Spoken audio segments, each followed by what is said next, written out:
What keepsakes or family heirlooms do you treasure most?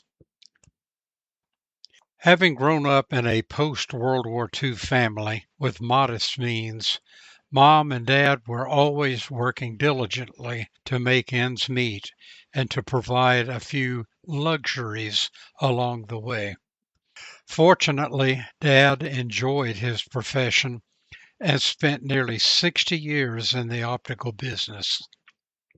Mom had a variety of jobs through the years in radio and in state government. Her income certainly augmented Dad's income, and somehow together they provided everything our family needed. Things were never in great abundance, and what things remained at the end of our parents' lives were few and mostly worn. Five specific treasures I am pleased ended up in my possession are Mom's cedar chest that she had from the beginning of her marriage. There was also a four-generation photograph that hung in our living room throughout my lifetime. It was my mother as a 6-month-old baby in her mother's arms.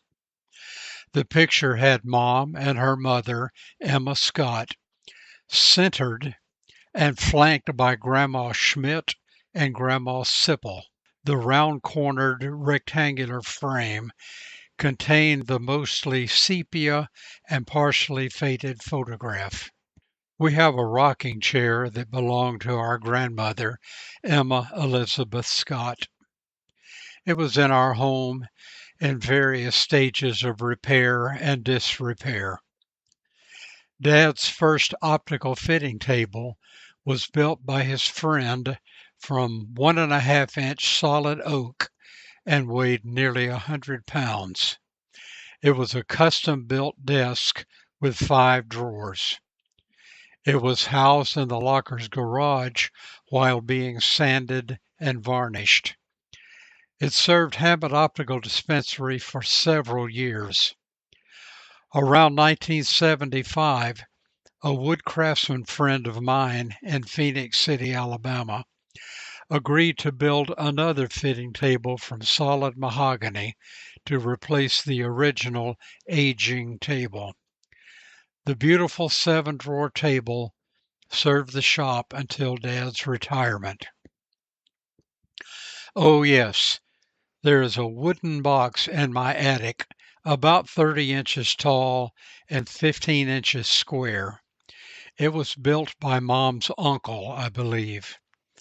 It served as the family dirty clothes box throughout my childhood until replaced by a modern wicker unit.